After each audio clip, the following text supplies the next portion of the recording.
சென்னை விமான நிலையத்திற்கு பின்புறமாக அமைந்திருக்கக்கூடிய பொழிச்சலூர் ஊராட்சியில் சுமார் 1,00,000க்கும் அதிகமான மக்கள் வசித்து வருகின்றனர். மிகவும் வேகமாக வளர்ந்து வரும் ஊராட்சிகளில் ஒன்றான பொழிச்சலூர் ஊராட்சியில் காசா கிராண்ட் எனும் தனியார் கட்டுமான நிறுவனம் பிரம்மாண்டமான அடுக்குமாடி குடியிருப்பு கட்டுப்பணியை தொடங்கியிருக்கிறது. கட்டுமான பணிகள் நடைபெறும் இடத்திற்கு அருகே செயல்பட்டு வரும் குப்பை கிடங்கால் குடியிருப்புகளின் விற்பனை பாதிக்கப்படும் என கருதி அந்த குப்பை கிடங்கை இடமாற்றம் செய்யுமாறு ஊராட்சி தலைவர்களிடம் கோரிக்கை வைத்திருக்கிறது. காசா கிராண்ட் நிறுவனத்தின் கோரிக்கையை ஏற்ற ஊராட்சி நிர்வாகமும் ராஜேஸ்வரி நகர் பகுதியில் இயங்கி வரும் ஆரம்ப சுகாதார நிலையத்திற்கு பின்புறம் உள்ள நீர்நிலை பகுதியில் அந்த குப்பை கிடங்கை இடமாற்றம் செய்ய முடிவு செய்து அதற்கான பணிகளை தொடங்கியிருப்பதாக கூறப்படுகிறது. நீர்நிலைகள் அடங்கிய பகுதியில் மரங்களை அகற்றி குப்பை கிடங்கு அமைக்கும் பணிக்கு அப்பகுதி மக்கள் கடுமையான எதிர்ப்பை தெரிவித்துள்ளனர். கடந்த ஒரு 4 வருஷம் 5 வருஷமா வளர்ச்சியை நோக்கி போய்கொண்டிருந்த இந்த ராஜேஸ்வரி நகர் இப்போது ஒரு சின்ன சர்க்கிள் சந்திக்கக்கூடிய சூழ்நிலை உண்டாகி இருக்குது. இது பாத்தீங்கன்னா குப்பை கிடங்கு இங்க கொட்டினாங்கன்னா எல்லா மக்களுக்குமே இது பூரா பாதிக்கப்படும். பாதிக்கப்படுறது பக்கத்துலேயே பாத்தீங்கன்னா ஒரு கவர்மெண்ட் ஹாஸ்பிட்டல் இருக்கு, கவர்மெண்ட் தாங்கல் ஹாஸ்பிட்டல். இதுல பாத்தீங்கன்னா அவசர 108 வேன் வரும், நிறைய எமர்ஜென்சி பேஷண்ட்ஸ் வருவாங்க, நியூ பார்ன் பேபிஸ் இருக்கு. இது நிறைய மெடிக்கல் எஃபெக்ட் நிறைய நடக்கும்.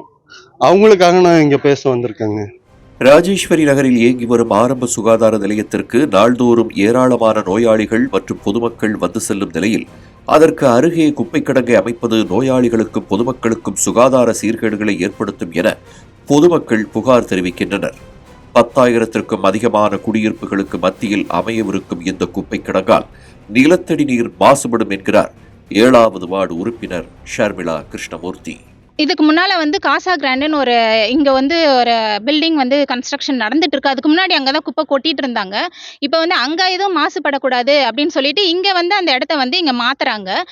இங்கே ஓட்டு போட்ட மக்கள்லாம் நாங்கள் என்ன பண்ணுறது அப்படின்னு சொல்லி நாங்கள் கேட்டதுக்கு இங்கே தான் இடம் இருக்கு, வேற எங்கேயும் இடம் கிடையாதுன்ற மாதிரி சொல்கிறாங்க. கலெக்டர் இதுக்கு முன்னாடி ஒரு இடத்த காமிச்சு குப்பை கொட்டுறதுக்கு சொல்லியிருக்காங்க. அது ஏன் அங்கே கொட்ட மாட்டுறாங்கன்றது தெரியல.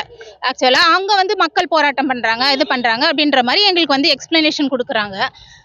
இங்க எல்லாருமே இங்க நீர்நிலையம்ன்றதுனால இங்க தண்ணி கஷ்டம்ன்றது இங்க இருக்காது. எங்க இருந்தாலும் இங்க இருக்காது.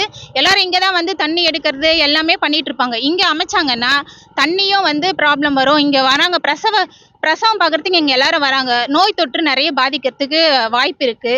அதெல்லாம் வரக்கூடாதுன்றதுக்காக நாங்க இங்க எல்லாரும் உட்காந்து போராட்டம் பண்ணிட்டு இருக்கோம்.